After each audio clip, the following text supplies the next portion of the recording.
Well, hello, kids. It is great to be with you tonight to study with you. And of course, for any grown-ups who want to study along with us, I thought maybe that tonight what we could do is start off with a little bit of singing.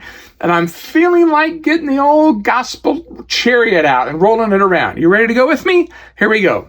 Roll the gospel chariot along. Roll the gospel chariot along. Roll the gospel chariot along, and we won't tag along behind. If the sinner's in the way, we will stop and pick him up. If the sinner's in the way, we will stop and pick him up. If the sinner's in the way, we will stop and pick him up, and we won't tag along behind. Roll the gospel chariot along. Roll the gospel chariot along. Roll the gospel chariot along, and we won't tag along behind.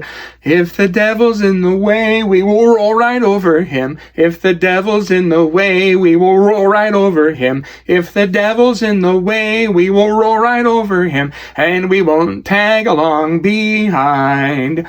Roll the gospel chariot along. Roll the gospel chariot along. Roll the gospel chariot along, and we won't tag along behind.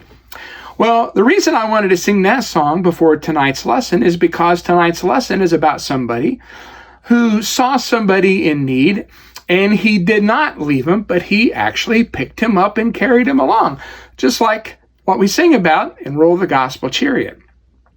But before I get into that story with you tonight, a story, by the way, that Jesus told in Luke chapter 10, if you would like to turn along, or you would like to have somebody in the room with you turn along, we need to understand something that happened a long time ago in a land far, far away. So you should have a map that looks like this. And it's a map of the world of the Old Testament. And there's a couple of places that I want to point out to you. So you see over here, the land of Israel, right? I'm just going to kind of put a little circle here around Israel. Sometimes Israel is called Palestine, this land right here, where the people of Israel lived. Well, God became very angry with the people who lived in the northern part of Israel. So he warned them and warned them and warned them that they should turn away from their sins, but they did not. And so finally, God decided to send a nation against Israel to punish it. And that nation is called Assyria. You see right here? Assyria. I'm going to put a little circle around Assyria. And I'm going to draw an arrow. I can't really do it like this. I'm going to put it down here. I'm going to draw a curving arrow that curves down and comes right into Israel. You see that? So what happened is the armies of Assyria came down and they conquered the people of Israel in the north, and they took some of the people of Israel and put them in different places that they had conquered, and they brought some of the people from the places that they had conquered and brought them down to live here in the northern part of Israel. And that happened in the year 722 BC. Now, do you know what BC stands for? It stands for before Christ. 722 years before Christ. That's a long time. I mean, I don't know how old you are. Maybe you're 7 years old. That's 100 you plus. That's how long that is. All right, now to understand more about the story we're going to read tonight, I need to talk with you a little bit more about what happened here in this northern part of Israel. So you have another map, and it's a map of the land of Israel. And you can see on this map of the land of Israel, right here is the city of Jerusalem. Can you say Jerusalem? Jerusalem. All right. Now, there is another city that you need to know about, because this city became the name for an entire region, and it is right about here, sort of right in the central part of this map. And the people who lived in that region came to be called after the name of this city in this region, and that region is called Samaria. And I'm going to write it on my map. I'll spell it for you so you can write it on yours if you want to. S-A-M-A-R-I-A.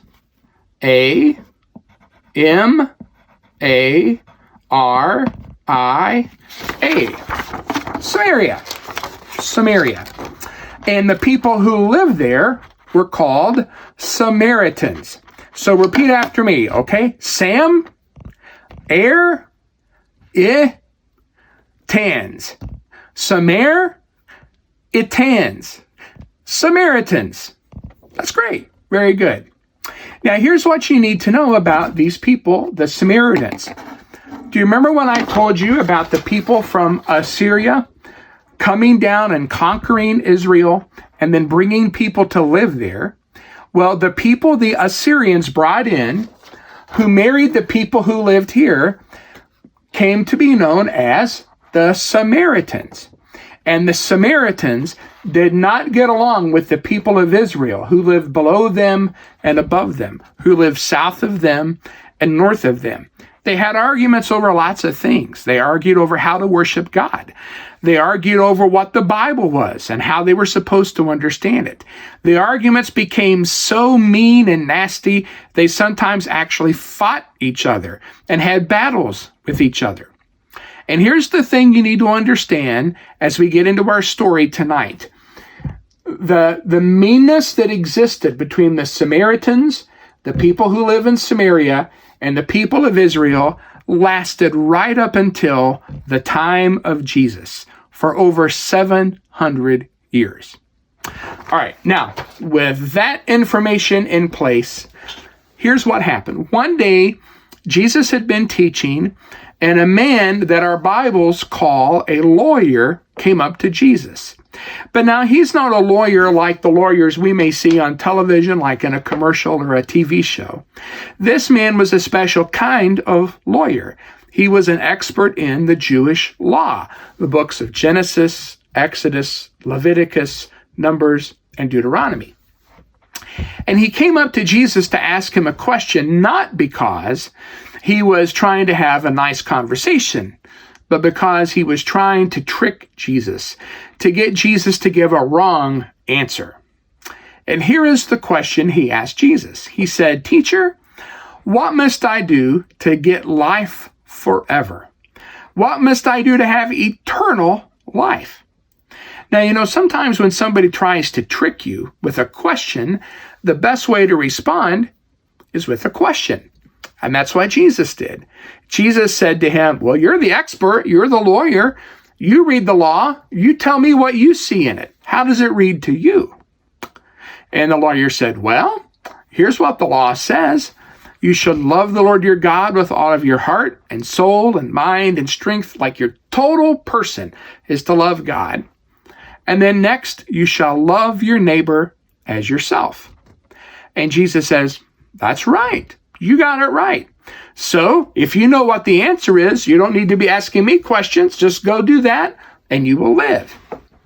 Well, of course, the lawyer is trying to trick Jesus, to trip him up. So he wasn't content to just leave it there. He decides to take one more stab at Jesus by asking him one more question. And that question is, okay, I'm supposed to love my neighbor. Well, who is my neighbor? And that's when Jesus tells him his most famous story.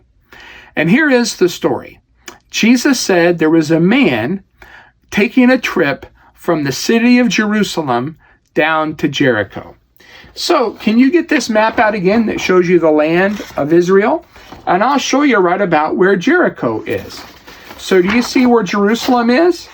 If you go right to the right, just above this Dead Sea here, I'm going to put just a little dot. That's about where the city of Jericho is. Now, on the map, it doesn't look like it's very far. But here's what you need to know.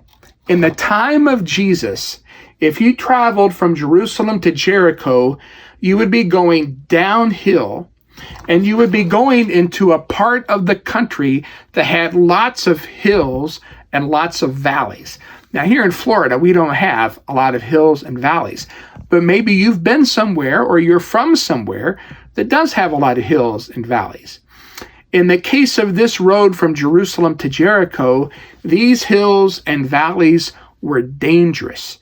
And the reason they were dangerous is because it was the perfect place for bad guys to hide who wanted to do something bad to someone. And that's exactly what happens to our traveler. Now, I don't have a whole lot of action figures at my house.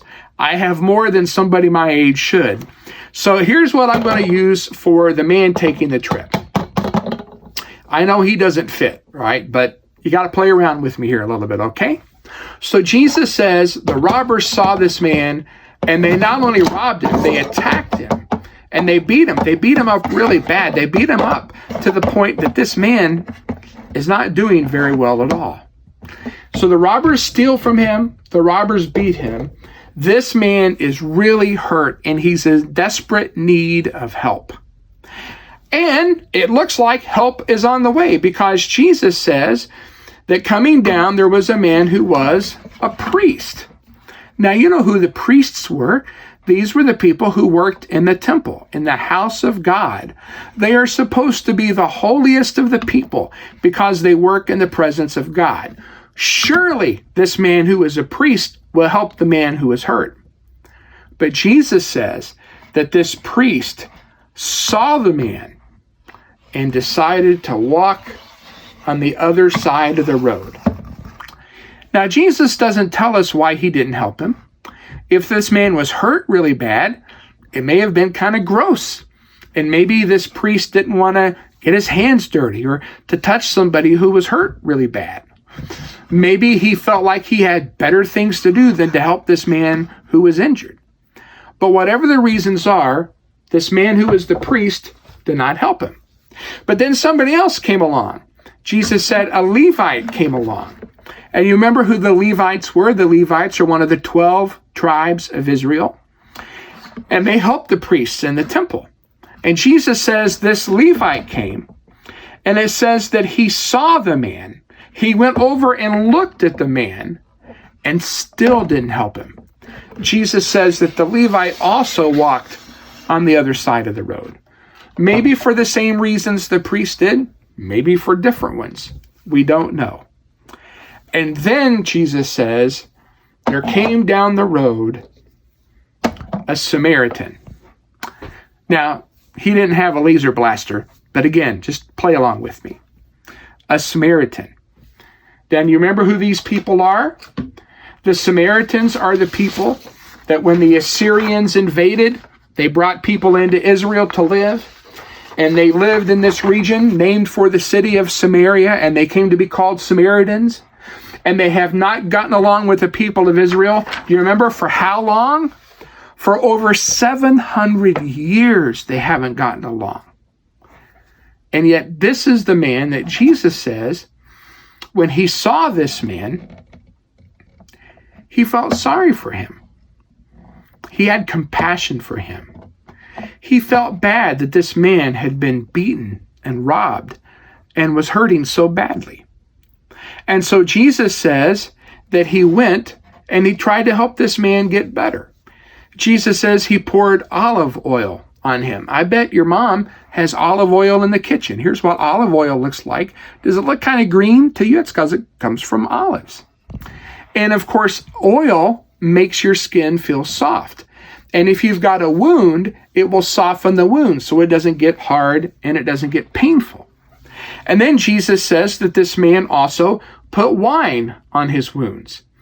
If it was in our day and time, we would use something with alcohol, like this hand sanitizer right here. But he put wine on the man's wounds for the same reason that maybe you've been cut before or had a scrape, and your mom or dad put alcohol on, and it kind of stings and hurts, right? But it kills the germs so that you can get better and so that you can heal. And then Jesus says that this man bandaged him. Now, he probably didn't have, a fancy Band-Aid like this, right? That's all nice and wrapped and has adhesive on it and all that kind of stuff. Let me see if I can get it out of here. Instead of a Band-Aid like this, well, if it was up to me, apparently I wouldn't even be able to use a Band-Aid on this guy. But most likely, when Jesus says that he bandaged him, the man probably took some of his own clothes and tore it and then wrapped him so that he could help him get better. And then Jesus says that he put this man on his own animal, which means that this man is going to have to walk. He can't ride his animal. He's going to put this man on his animal and get him somewhere where he can take care of him. It's really quite an amazing story. And we're going to pick up with it right there. But I thought that this would be a good time to take a break and to do some coloring. So you should have a page to color that shows the very story we were just talking about. So that's the Samaritan. And here is the man that he's helping. And who are these guys?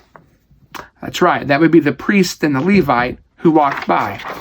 So why don't we take some time and do some coloring? Now, I will tell you one thing. I saw a picture one time of some Samaritans. There's actually still people who are Samaritans today that still live over in the region where we just talked about. And the picture that I saw of them, the clothing they had on had like a red stripe. So I'm going to color this headband red.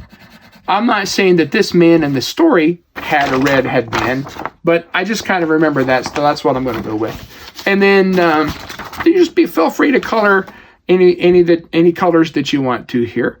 So I'm going to kind of get started here. And while we color a little bit, I thought maybe we could talk a little bit about times maybe that you've ever been hurt really bad. Can you remember a time when maybe you were hurt really bad and you needed somebody to help you?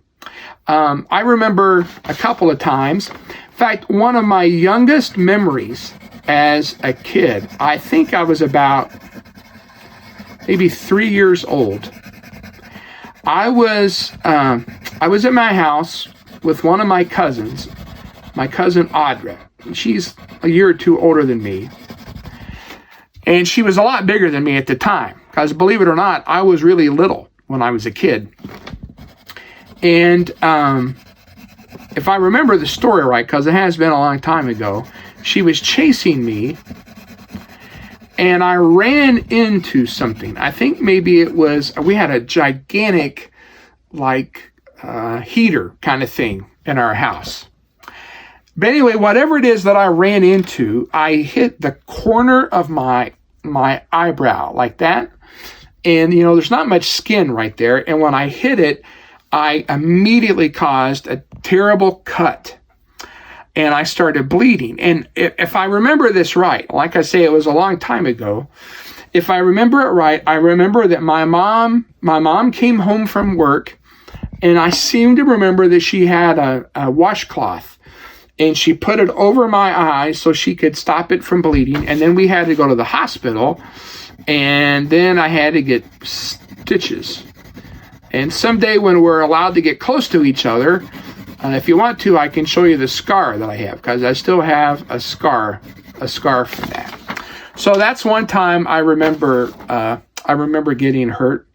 And then another time I remember getting hurt was when I was much older, and I was preaching up in Nashville, Tennessee, where I used to live before I moved down here. And I was going to drop off a letter in a mailbox. And when I was in my car and I tried to put the letter into the mailbox, and something happened and it didn't go in, and so I had to get out of my car. And when I bent over to put the letter to pick up the letter to put in the mailbox, I wasn't even thinking, and I actually hit the mailbox with my head really, really, really hard. I can laugh about it now, but it wasn't so funny back when it happened. And that was before I was married to Miss Christie, and I didn't have any family who lived close by. So I called one of the men at church, actually one of the elders at church. It would be like if I called Mr. Mickey or Mr. Ronnie or Mr. John. I called them up and I said, Dwayne, I think I have just busted my head open and I need some help. And so I drove over to his house, and I couldn't believe it. I hit so hard, but it was like flat in my forehead. So even though I hit really hard, there was a cut, but it didn't really bleed a whole lot, if that makes any sense. It was more like a bruise than anything else. But Dwayne had a little bit of he had like a home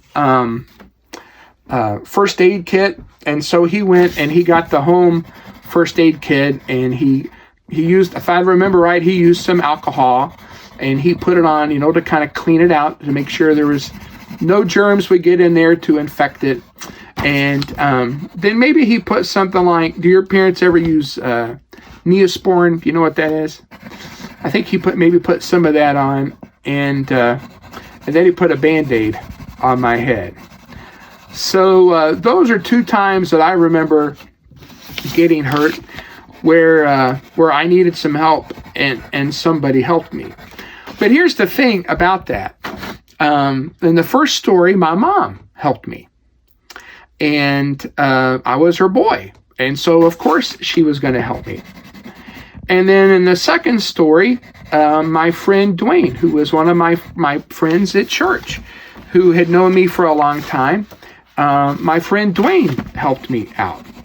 So these were both people who knew me and loved me, and I loved them. And so it was, in that way, it was almost, it was kind of natural that they would help me out. But in the case of the story that we're looking at, by the way, here's how it's going so far for me.